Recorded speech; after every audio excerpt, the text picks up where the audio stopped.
ആദരണീയനായ ഈ യോഗത്തിൻ്റെ ഉദ്ഘാടകനും ഫ്രട്ടേണിറ്റി മൂവ്മെൻറ്റിൻ്റെ സംസ്ഥാന ജനറൽ സെക്രട്ടറിയുമായിട്ടുള്ള ഗോപു തോന്നക്കൽ അവറുകളെ, ഈ വേദിയിൽ സന്നിഹിതനായിട്ടുള്ള ജനപക്ഷ രാഷ്ട്രീയത്തിന് ജില്ലക്കകത്ത് സജീവമായി നേതൃത്വം നൽകിക്കൊണ്ടിരിക്കുന്ന ആദരണീയനായ വെൽഫെയർ പാർട്ടിയുടെ ജില്ലാ പ്രസിഡന്റ് KV ഷഫീർ ഷാ, ഫ്രട്ടേണിറ്റിയുടെ മലപ്പുറം ജില്ലാ കമ്മിറ്റിയുടെ ജനറൽ സെക്രട്ടറി അഡ്വക്കേറ്റ് അമീൻ യാസീർ, ഫ്രട്ടേണിറ്റി ജില്ലാ ഉപാധ്യക്ഷൻ സുജിത്ത്, ഏറനാട് നിയോജക മണ്ഡലം പാർട്ടിയുടെ പ്രസിഡന്റ് മജീദ് ചാലിയാർ ഉൾപ്പെടെയുള്ള ഫ്രട്ടേണിറ്റിയുടെയും പാർട്ടിയുടെയും നേതാക്കളെ, ഇവിടെ എത്തിച്ചേർന്നിട്ടുള്ള സഹപ്രവർത്തകരെ, സർവോപരി ഈ അംബേദ്കർ നൈറ്റിൻ്റെ ഭാഗമായി ഫ്രട്ടേണിറ്റി മൂവ്മെൻറ്റ് മലപ്പുറം ജില്ലാ കമ്മിറ്റി സംഘടിപ്പിച്ചിട്ടുള്ള പൊതുസമ്മേളനത്തെ ശ്രവിച്ചുകൊണ്ടിരിക്കുന്ന ഈ നാട്ടിലെ നല്ലവരായ ജനാധിപത്യ വിശ്വാസികളെ, ഈ ഒരു സമ്മേളനത്തിൻ്റെ ഉദ്ദേശ്യ ലക്ഷ്യങ്ങളെ സംബന്ധിച്ച് ആദരണീയനായ ജില്ലാ ജനറൽ സെക്രട്ടറി അദ്ദേഹത്തിൻ്റെ ആമുഖ പ്രഭാഷണത്തിൽ ഇവിടെ സൂചിപ്പിക്കുകയുണ്ടായി.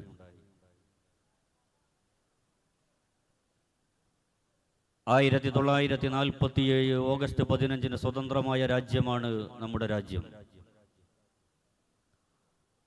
3.5 നൂറ്റാണ്ട് കാലത്തെ വൈദേശികാധിപത്യത്തിനു ശേഷം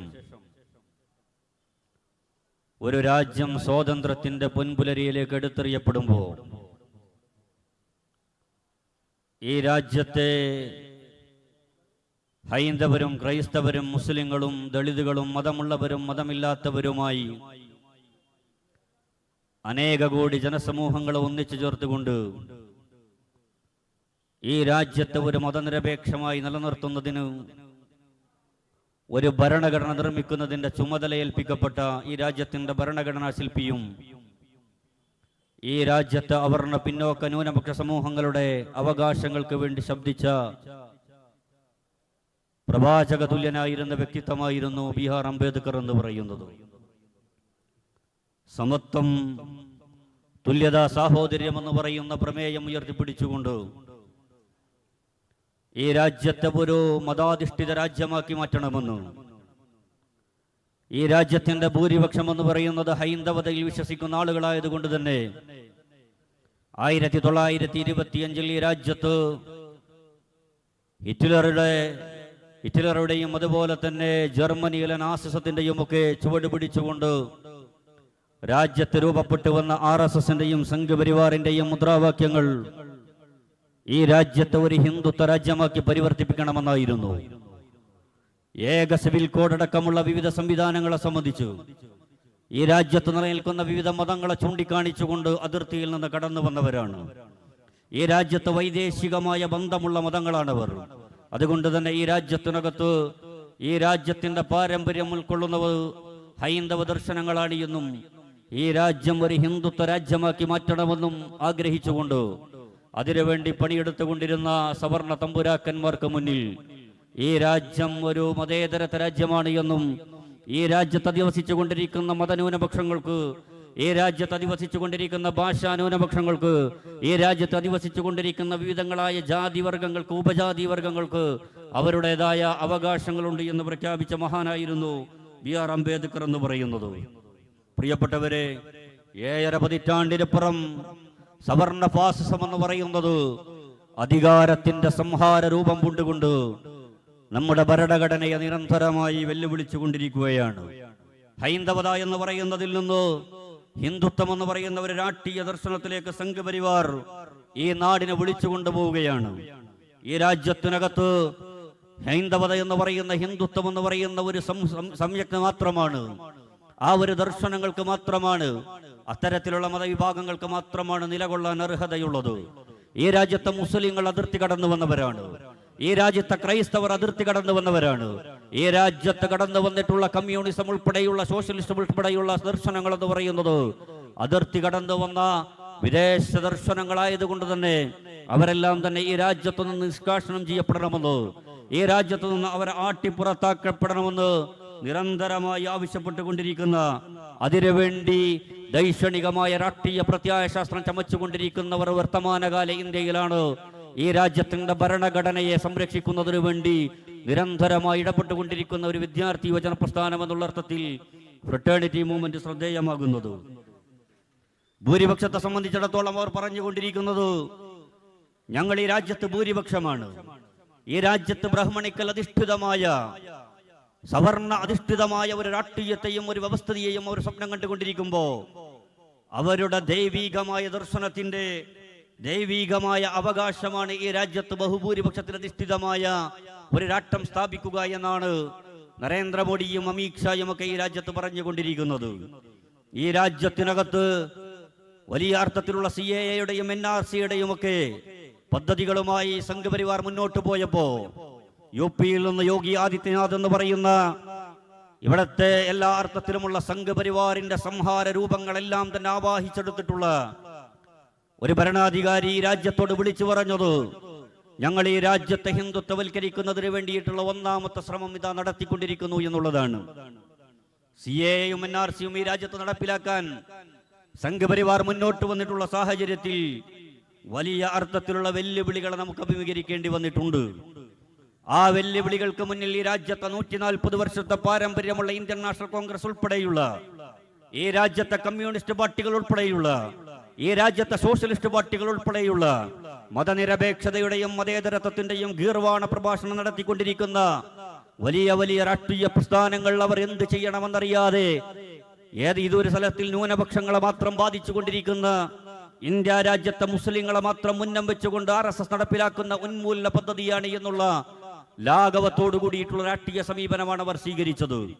ഈ രാജ്യത്തിന് മുന്നിൽ ഇന്ത്യയിലെ മുസ്ലിങ്ങൾക്ക് വേണ്ടി, ഈ രാജ്യത്ത് അധികവൽക്കരിക്കപ്പെടുന്ന ദളിതുകൾക്ക് വേണ്ടി, ഈ രാജ്യത്ത് അവർണ പിന്നോക്ക ന്യൂനപക്ഷ സമൂഹങ്ങൾക്ക് വേണ്ടി ശബ്ദിക്കാൻ ആരുമില്ല എന്നുള്ള രാഷ്ട്രീയ തിരിച്ചറിവിൽ നിന്നാണ് ഈ രാജ്യത്ത് ഞങ്ങൾ ഒരു പുതിയ രാഷ്ട്രീയത്തെ അവതരിപ്പിച്ചത്.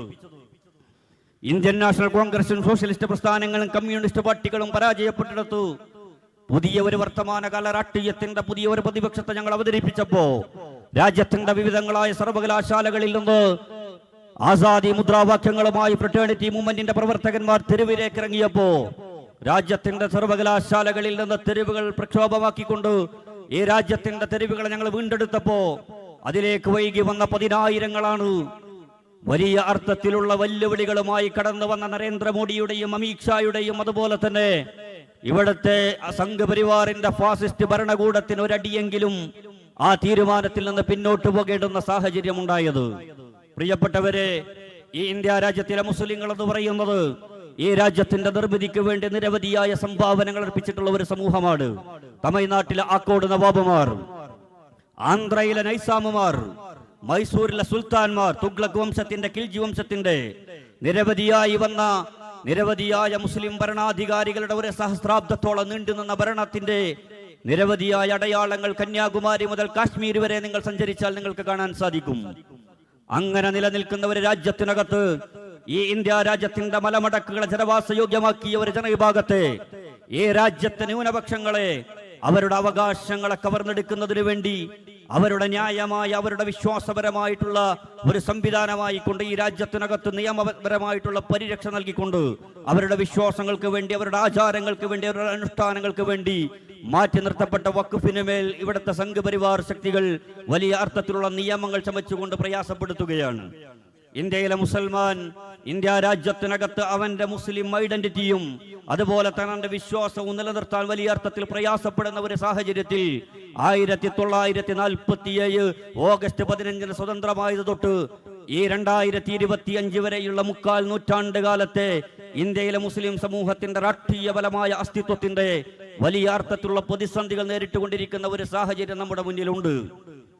ഒരു കാര്യം കൂടി അതിനോട് ചേർത്ത് വെച്ച് പറയാൻ ഞങ്ങൾ ആഗ്രഹിക്കുന്നത്, ഇന്ത്യ രാജ്യത്തെ സംഘപരിവാറിന്റെ ഭരണകൂടത്തിന് മുന്നിൽ ഇന്ത്യയിലെ മുസ്ലിങ്ങൾക്ക് അവരുടെ സ്വത്വപരമായ, ആശയപരമായ, ആദർശപരമായിട്ടുള്ള നിലപാട് വ്യക്തമാക്കുന്നതിലും അവരുടെ സ്വതന്ത്രമായ ജീവിതത്തിനാണ് സംഘപരിവാർ തടസ്സം സൃഷ്ടിക്കുന്നത് എങ്കിൽ ഈ കേരളത്തിനകത്ത്, ഈ രാജ്യം ഭരിച്ചുകൊണ്ടിരിക്കുന്ന, ഈ സംസ്ഥാനം ഭരിച്ചുകൊണ്ടിരിക്കുന്ന പിണറായി വിജയന്റെ സർക്കാരിന് മുന്നിൽ ഈ രാജ്യത്തിലെ മുസ്ലിങ്ങൾ, ഈ സംസ്ഥാനത്തെ മുസ്ലിങ്ങളെ സംബന്ധിച്ചിടത്തോളം അവരുടെ മതേതരത്വം കൂടി തെളിയിക്കേണ്ടുന്ന ഗതികേടിലൂടെ മുന്നോട്ട് പോവുകയാണ്.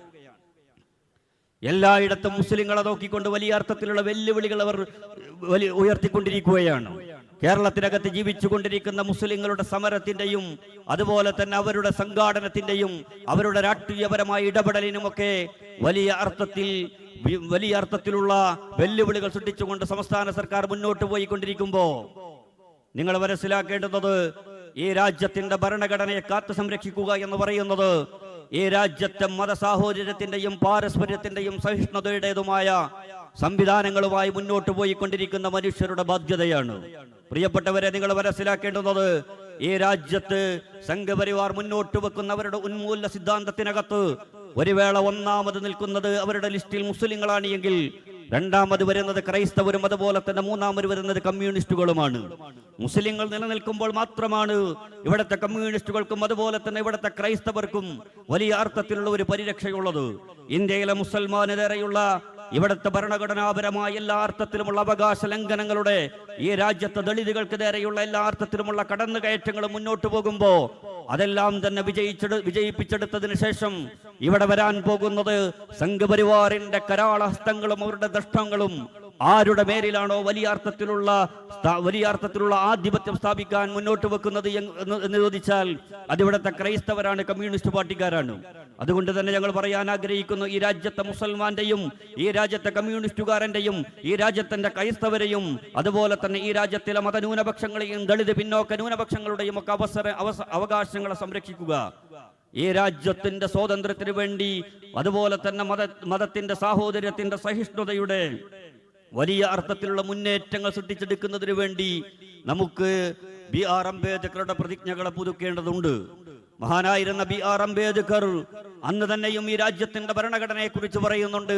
രാജ്യത്തിന് മുന്നിൽ, ഈ ലോകത്തിന് മുന്നിൽ ഏറ്റവും മനോഹരമായ ഒരു ഭരണഘടനയാണ്, ഏറ്റവും മനോഹരമായിട്ടുള്ള ഒരു സംവിധാനത്തെയാണ് നമ്മൾ മുന്നോട്ട് നിൽക്കുന്നത്. പക്ഷേ ഈ രാജ്യത്തിന്റെ ഭരണം കൈയാളുന്ന ആളുകൾ ഭൂരിപക്ഷത്തിനനുസരിച്ച് അതുപോലെ തന്നെ മതാധിഷ്ഠിതമായ വലിയ അർത്ഥത്തിലുള്ള ഫാസിസത്തിന് അധിഷ്ഠിതമായിട്ടുള്ള സവർണാധിപത്യത്തിനനുസൃതമായിട്ടുള്ള അധികാരത്തിന്റെ അതുപോലെ ഒരു തരത്തിലുള്ള ഉന്മാദ ദേശീയതയുടെ കൊണ്ടു നടക്കുന്ന ആളുകളാണ് ഈ ഭരണഘടനയെ കൈകാര്യം ചെയ്യുന്നത് എങ്കിൽ ലോകത്തിനു മുന്നിൽ ഏറ്റവും പരാജയപ്പെടുകയും ഏറ്റവും വലിയ മ്ലേച്ഛവുമായ ഭരണഘടന ഈ രാജ്യത്തിൻ്റെതായി മാറുമെന്ന് പ്രഖ്യാപിച്ച മഹാനായ ബി.ആർ. അംബേദ്കറെയാണ് പ്രിയപ്പെട്ടവരെ നമ്മൾ ഇവിടെ അനുസ്മരിച്ചു കൊണ്ടിരിക്കുന്നത്.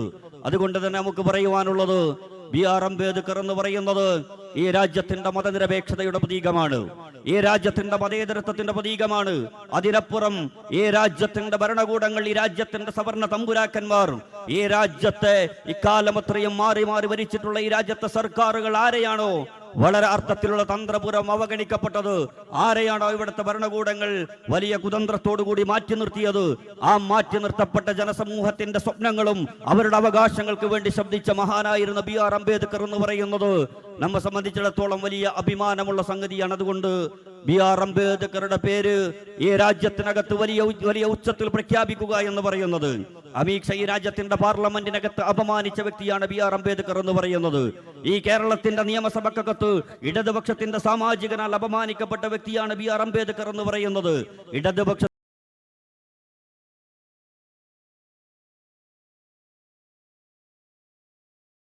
രാഷ്ട്രീയം എന്താണ് എന്ന് ചോദിച്ചാൽ ഇക്കാലം അത്രയും ഈ നാട്ടിലെ ദളിതുകളെ, ഈ രാജ്യത്തിലെ പിന്നോക്ക ന്യൂനപക്ഷങ്ങളെ, ഈ രാജ്യത്തെ അവർണ സമൂഹങ്ങളെ വളരെ വ്യവസ്ഥാപിതമായി ഇവിടുത്തെ ഭരണകൂടങ്ങൾ കബളിപ്പിക്കപ്പെട്ടു എന്നുള്ളതിന്റെ വസ്തുതയാണ് എന്ന് പ്രിയപ്പെട്ടവരെ നിങ്ങൾ മനസ്സിലാക്കണം.